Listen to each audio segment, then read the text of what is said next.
Hello Malaysia and hello din po sa mga OFW na nasa Malaysia ngayon.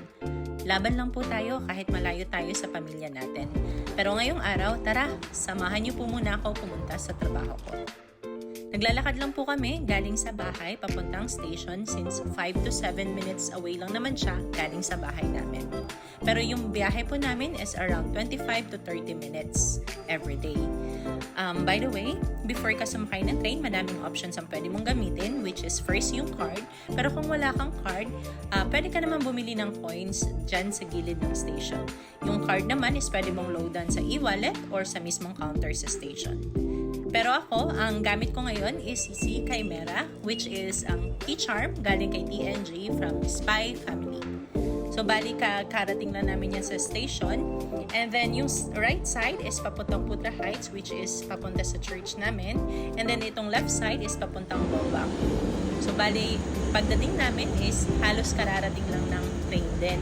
So, hindi na namin kailangan maghintay ng 5 to 7 minutes. Usually kasi kapag ganitong oras, around 5 to 7 minutes na yung waiting time. Pero kapag rush hour naman, around 3 to 4 minutes lang. So, tara, sakay muna tayo.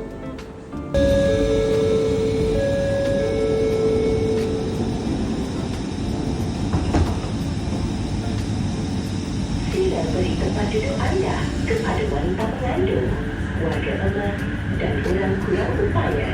Terima kasih. Please offer your seat to pregnant women, senior citizens, and disabled persons. Thank you. Kung napansin nyo po, wala pong masyadong sakay kasi kapag ganitong oras, which is around 10 or past 10, wala na pong masyadong tao. So, hindi na siya rush hour and madalas po nakakaupo na kami. So, yung red po is, color niya is for priority seats. Pero since wala nga tao, kaya dun kami naupo ngayon. Pero kapag meron pong sasakay na senior citizen or kung buntis, so kailangan po pong i-give way. So, yan. Enjoy po muna sa view ni Malaysia.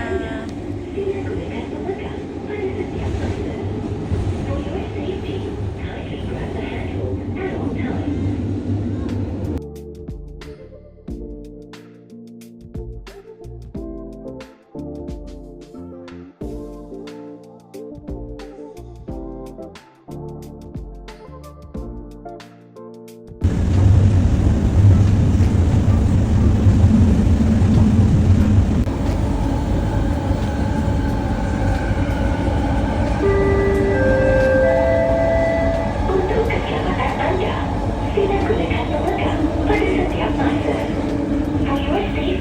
Kindly grab the handhold at all times.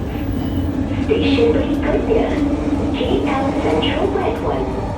Station sambungan ke MRT Laluan Kajang, Laluan Monorail KL, KTM dan ERL. Next station, KL Central Red One. Connecting station to MRT Kajang Line, KL Monorail Line, KTM and ERL.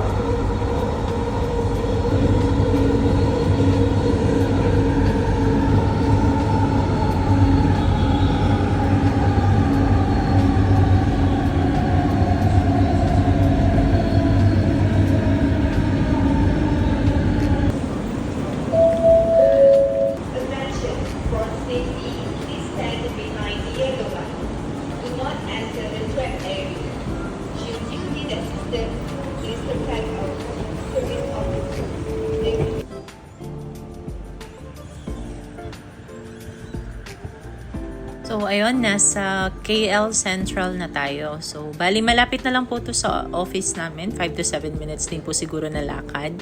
Which is, dumadaan kami sa shortcut. Ganitong oras pa is open na yung mall. Pero since may pasok kami, hindi na tayo muna dadaan. Maybe sa next video na lang natin. So, kung nanonood po kayo hanggang sa part na to ng video, comment ka naman kung saan ka sa Malaysia or kung saan ka ngayon as an OFW. So, yun, nag-tap out lang po ako. So, gamit pa rin si Chimera. And then, so as I mentioned earlier, nasa mall po si KL Central. So, bali si NU Central po siya. So, dito sa station na to, andyan po lahat. LRT, KTM, papuntang KLIA, and then yung bus station. So, dun po yung mall, which is sa NU Central. Pero this time po, dadaan muna tayo sa baba. So, dito sa baba is dito yung shortcut namin. Pero kapag umuulan, hindi kami dumadaan dito kasi yun nga, mababasa. And so, dun kami sa taas. Para meron masisilungan. So, this time, since hindi naman uulan, dadaan tayo sa underbridge. Sa underbridge. Anyway, ayun. So, lakad lang. Medyo mabibilis lang yung sasakyan. So, ingat-ingat po sa pagtawid. Baka may nanonood dyan na taga-Concentrix or taga-ibang company na nasa same building. Comment naman kayo and say hi! So, ayun. Dadaan lang tayo dito. Yuko-yuko lang. Iwas untog. So, ayun, medyo mabibilis nga yung sasakyan dito. So, ingat lang tayo. Antayin lang natin na mag-red light dun sa may traffic light. And then, tsaka tayo tumawid. So, yep. Yung office namin is sa likod lang mismo ng Aloft Hotel. So, malapit lang talaga siya. So, ayun na. Thank you guys sa panonood. Next time ulit. Bye!